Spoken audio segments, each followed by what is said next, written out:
Olá, seja bem-vindo, seja bem-vinda a mais um encontro nosso aqui, diretamente do Centro Espírita Apóstolos do Bem, de Indaiatuba, São Paulo.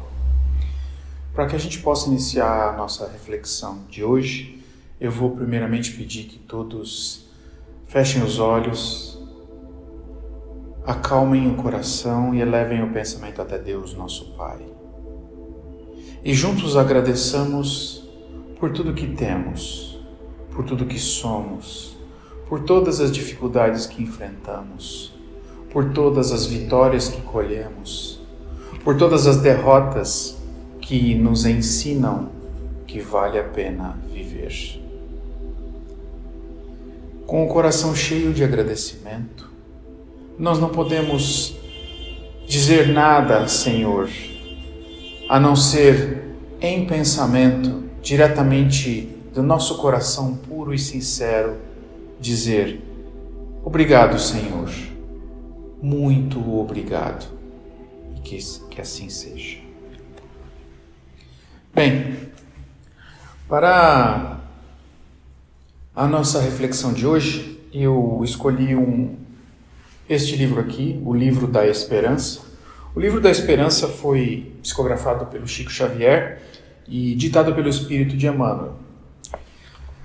Quando a gente olha no Livro da Esperança, lá no capítulo 53, a gente traz o título da nossa reflexão de hoje: Bênção Maior.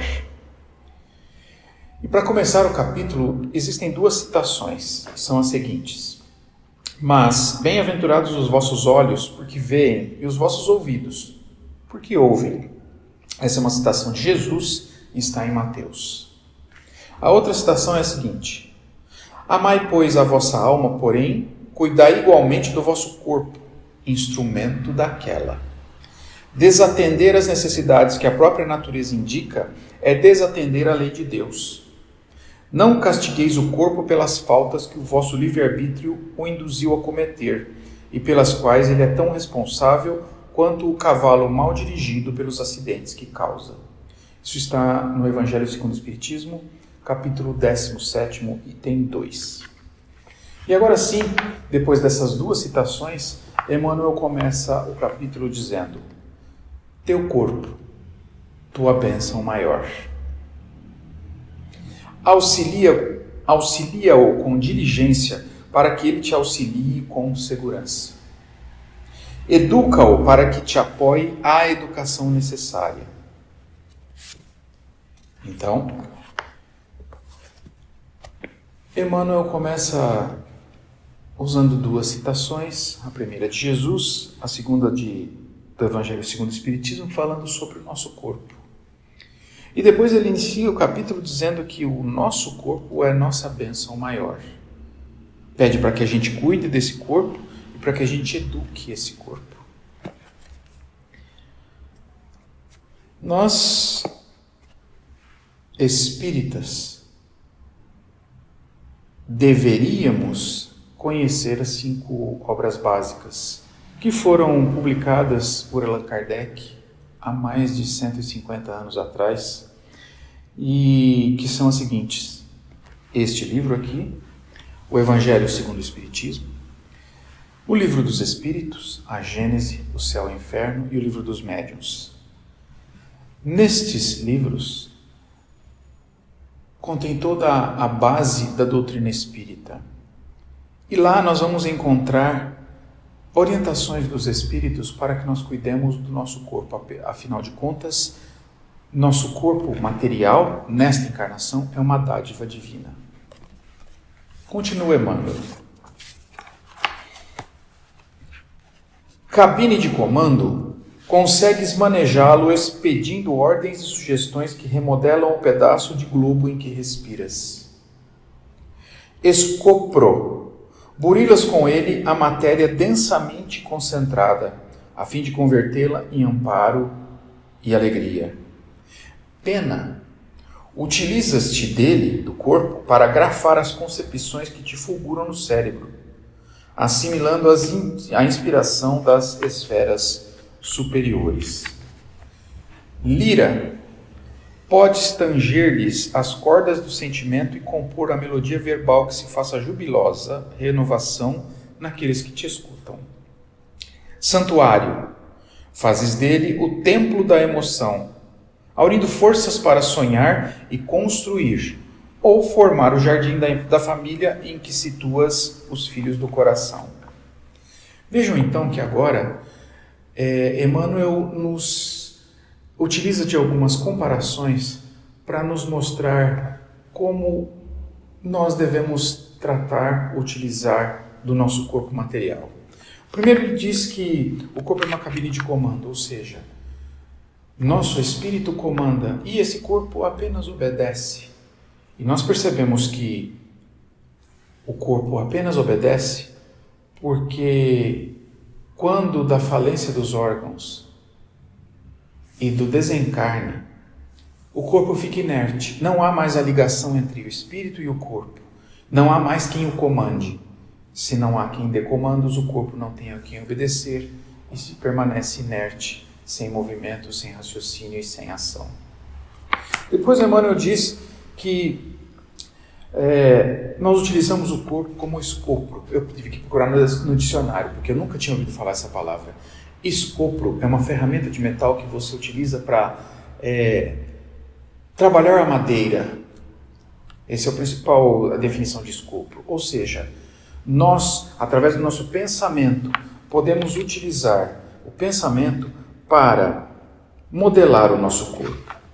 Nós podemos alimentá-lo da forma correta, praticar exercícios, nós podemos ter boas ações. Em contrapartida, nós também podemos deixar esse corpo sem exercícios, dar para esse corpo uma alimentação inadequada, e aí nós vamos devolver para o Pai um corpo completamente diferente daquele que Ele nos deu, perfeito e saudável na maioria dos casos, a gente sabe, dependendo do tipo de reencarnação que nós teremos. Compara assim como uma pena, porque com o nosso corpo o Espírito escreve a história desta encarnação. Nós podemos, através do corpo, mudar as nossas manifestações e as relações com que a gente tem com as outras pessoas. Compara ainda o Emmanuel, o corpo a uma lira. Como eu agora falo com vocês, a nossa palavra pode ser música aos ouvidos das pessoas, falando com respeito, com humildade, com amor, com caridade. Desculpe. Mas nós podemos usar a nossa voz para insultar, intimidar, ofender, maltratar. Então depende de nós, da nossa vontade, o que nós fazemos da nossa voz. Compara ainda ele, Emmanuel, o corpo a um santuário, porque a gente faz dele um templo da emoção. Nós podemos, através da nossa emoção, cativar as pessoas ou afastá-las. Podemos agradar as pessoas ou podemos ofendê-las, como eu disse agora há pouco, através apenas da emoção. Então é por isso que, através dessas comparações, Emmanuel nos faz refletir como nós agimos e como nós utilizamos o nosso corpo. Continua ele, para terminar o capítulo, nos raciocínios finais, dizendo assim: teu corpo, tua bênção maior. Há quem o acuse pelo golpe da criminalidade ou pela demência do vício, como se o carro obediente devesse pagar pela embriaguez ou pelos disparates do condutor. Emmanuel aqui nos mostra que, assim como disse anteriormente, que o corpo apenas obedece, que o corpo é apenas instrumento do espírito, não há como culpar, como acusar o corpo por determinada atitude. Assim como não há como parabenizar, como incentivar o corpo por determinada atitude beneficente, amorosa, caridosa. O corpo é apenas um servo que obedece aos comandos do Espírito. Então, não há como a gente culpar o corpo pelos nossos erros. Os nossos erros são responsabilidade nossa, de nós, espíritos. E existem ainda aqueles, diz Emmanuel, que o declaram culpado pelos assaltos da calúnia e pelas calamidades da cólera, como se o telefone fosse responsável pela malícia e os desequilíbrios dos que lhe menosprezam e injuriam a utilidade. Olha que interessante agora. Emmanuel compara o nosso corpo a um telefone. Nós podemos usar o telefone para conversar com amigos, para mandar uma mensagem de incentivo a uma pessoa que está precisando de um acolhimento, que está com problemas. Mas nós também podemos utilizar o telefone para aplicar golpes, para enganar pessoas. E aí, nós vamos culpar o telefone por engano, por ludibriar as pessoas, por roubar alguns? Não. Assim como nós não podemos culpar o telefone, nosso corpo também não é culpado pelas nossas atitudes. Considera que o corpo te retrata a inteligência em desenvolvimento no planeta. Inteligência que, no seio da terra, é semelhante ao filho em promissora menoridade no colo maternal. Para que lhe percebas a grandeza, na posição de instrumento vivo de teu progresso e elevação, basta que observes nele a tua própria condição de estrela nascitura, mas ainda cativa, com duas pontas na forma de pés, transitoriamente aprisionadas ao chão do mundo. Duas hastes preciosas no feitio de braços para o trabalho, e uma antena em que a luz do pensamento chameja vitoriosa, na estrutura da fronte, magnificamente erguida à majestade dos céus. Vejam então que, para finalizar o capítulo, Emmanuel nos mostra que o nosso corpo é tal qual a terra, que está em pleno progresso, e que o corpo vai acompanhar o progresso da terra. Mas o progresso da terra é determinado pelos espíritos que aqui habitam. Quanto mais demorarmos, quanto mais insistirmos nos vícios, quanto mais insistirmos no nosso egoísmo, quanto mais continuarmos orgulhosos, mais tempo o planeta vai demorar para progredir. E mais tempo o nosso corpo material vai demorar para progredir também. E aí, Emmanuel diz para que a gente perceba que o nosso corpo tem os pés que nos levam para todos os lugares. Mas vejam, e as pessoas que não têm pés, mas têm corpos sem pés? Elas também podem, e o corpo também obedece às suas vontades, porque assim como o corpo tem pés, num corpo sadio, nós também temos corpos que têm braços. Os pés que podem levar a lugares agradáveis, que podem nos levar a lugares onde há necessitados precisando de ajuda, de auxílio, de amparo, de uma orientação ou de um acolhimento. Mas nós também temos no corpo braços para o trabalho, braços para o abraço, braços para o carinho, para o aconchego, mas que também podem ser braços para a violência, que podem ser braços para a acusação, a indignação e muitas outras violências. Nosso corpo ainda tem a fronte, o nosso rosto, que pode ser agradável, a beleza, mas que também pode não ser agradável. Mas o que torna um rosto agradável não é só a beleza física, mas sim o conteúdo.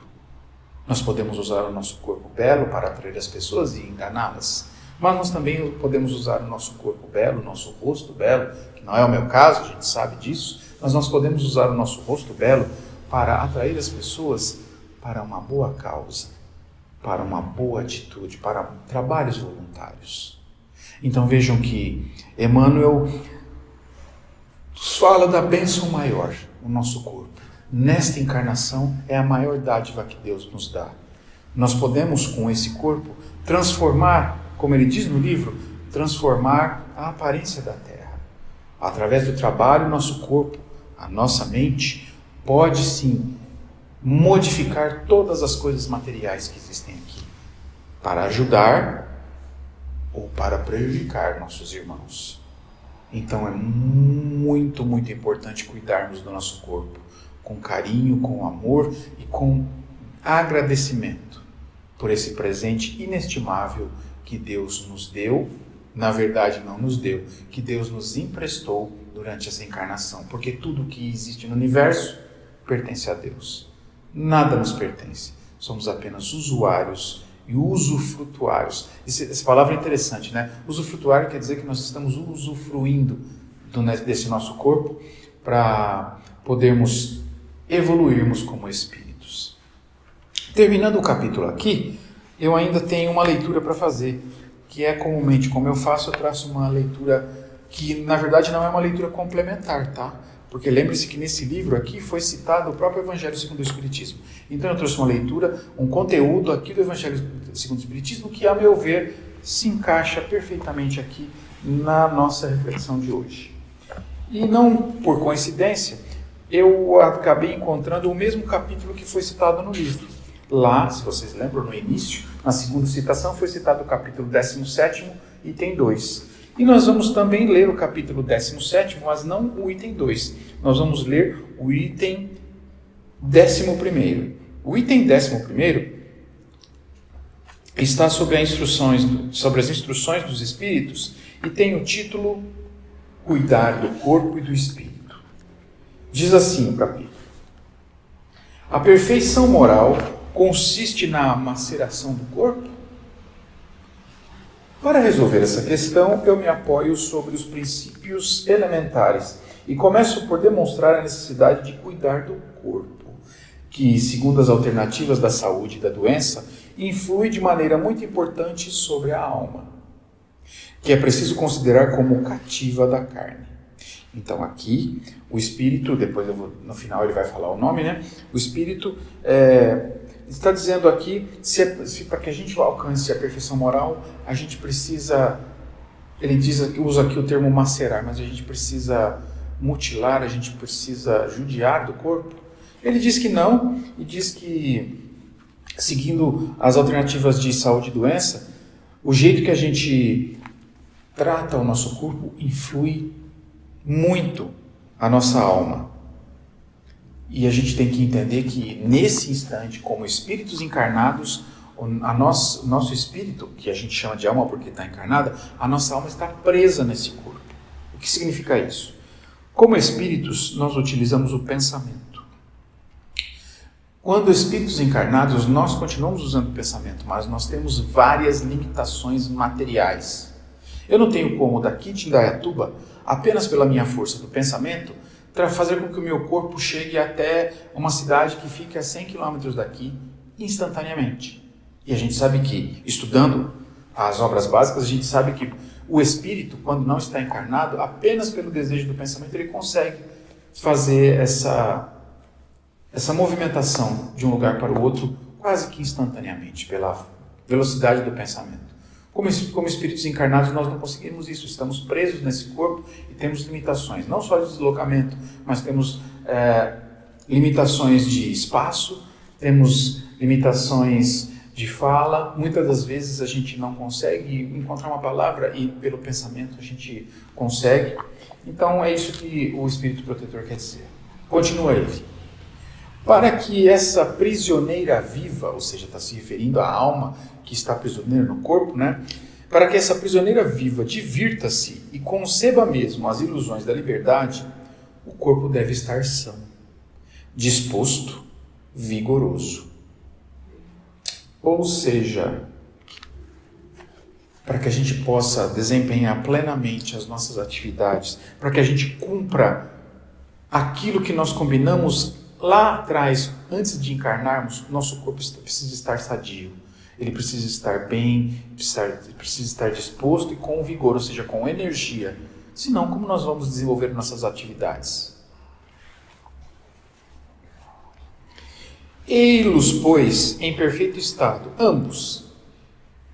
Que devem fazer para manter o equilíbrio entre as suas aptidões e suas necessidades tão diferentes? E agora o Espírito Protetor faz uma pergunta. Se nós estivermos os dois, corpo e espírito, os dois, em perfeito estado, o que a gente deve fazer para manter o equilíbrio entre a matéria e a não matéria, porque o espírito é imaterial? A resposta é a seguinte: aqui dois sistemas se defrontam: o dos ascetas, que querem abater o corpo, e o dos materialistas, que querem rebaixar a alma. Duas violências que são quase tão insensatas uma quanto a outra. Isso significa o quê? São dois sistemas diferentes, o material e o imaterial, que se defrontam. Mas se a gente quiser eliminar um ou outro, nós não vamos ter o melhor aproveitamento. Lembre-se, Deus é perfeito. Tudo que Deus criou é perfeito. Então essa união entre matéria, corpo, e não matéria, espírito, é perfeita também. Nós só precisamos fazer o bom uso dessa união perfeita e não seguir ou os ascetas ou os materialistas que tendenciam a privilegiar um ou outro. Ao lado desses grandes partidos, formiga a numerosa tribo dos indiferentes, que sem convicção e sem paixão amam tibiamente e gozam com economia. Onde, pois, está a sabedoria? Onde, pois, está a ciência de viver? Vejam aqui que o Espírito Protetor está questionando qual que é o segredo. Qual que é o segredo de viver bem? A resposta: em nenhuma parte. E esse grande problema permaneceria inteiramente por resolver se o Espiritismo não viesse em ajuda aos pesquisadores, em lhes demonstrando as relações que existem entre o corpo e a alma, e em dizendo que, uma vez que são necessários um ao outro, é preciso cuidar de ambos. Vejam que, mais uma vez, o Espírito Protetor reafirma aqui que é necessário cuidar do corpo e do espírito. Como que a gente cuida do corpo? Eu já disse agora há pouco. Boa alimentação, atividade física, não cometer exageros. Ou seja, se a alimentação for saudável, mas eu comer muito, eu vou estar prejudicando o corpo. Se a alimentação for saudável, mas eu estou comendo pouco, eu também vou prejudicar meu corpo. Então nós temos que buscar o equilíbrio. Nem muito de um lado e nem muito do outro. E como que a gente cuida da alma, que é o espírito encarnado? Ora, o espírito foi criado por Deus para ser perfeito. Também está escrito aqui nas 5 obras básicas. Mas, particularmente, no Evangelho segundo o Espiritismo, as lições, os ensinamentos de Jesus nos mostram que nós estamos aqui encarnados para aprender a amar ao próximo. E é assim que a gente cuida do espírito, é assim que a gente cuida da alma. Nos habituando, nos treinando para exercer o amor sincero ao próximo. Então, cuidar do corpo, bem lógico, bem fácil de entender. E cuidar do espírito, simples, é o 2º mandamento. Lembra que quando perguntaram para Jesus qual era o primeiro mandamento, ele disse: o primeiro mandamento é amar a Deus sobre todas as coisas. E já que vocês estão me perguntando, disse Jesus, eu vou falar um 2º mandamento, que é o que a gente deve fazer para cuidar do espírito. Amar ao próximo como a gente nos ama. Essa é a forma de cuidar do espírito, amando ao próximo como nós mesmos. E as consequências desse amar ao próximo vai cuidar do nosso espírito da melhor forma. Amais, pois, vossa alma, mas cuidai também do corpo, instrumento da alma. Desconhecer as necessidades que são indicadas pela própria natureza é desconhecer a lei de Deus. O que eu falei agora, necessidade do corpo, respirar, alimentar-se, água, a atividade física. Necessidade da alma, aprender a amar. Não castigueis o corpo pelas faltas que o vosso livre-arbítrio fez-o cometer, e das quais ele é tão irresponsável como o é o cavalo mal dirigido pelos acidentes que causa. Sereis, pois, mais perfeitos se martirizando o corpo, com isso não ficais menos egoístas, menos orgulhosos e poucos caridosos para com o vosso próximo? Veja, ele volta à pergunta inicial. Vocês vão ser mais perfeitos martirizando o corpo? Com isso, vão ficar menos orgulhosos? Não.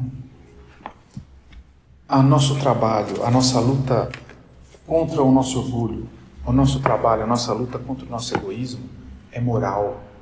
Nenhuma atitude, nenhuma atividade material vai fazer com que a gente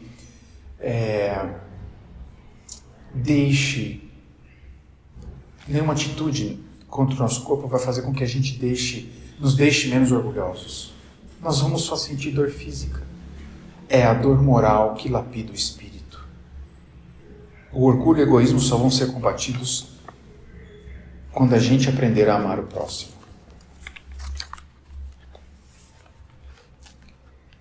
Então eu vou repetir a pergunta. Serei, pois, mais perfeito se martirizando o corpo? Com isso não ficais menos egoístas, menos orgulhosos e poucos caridosos para com o vosso próximo? Resposta: não. A perfeição não está nisso.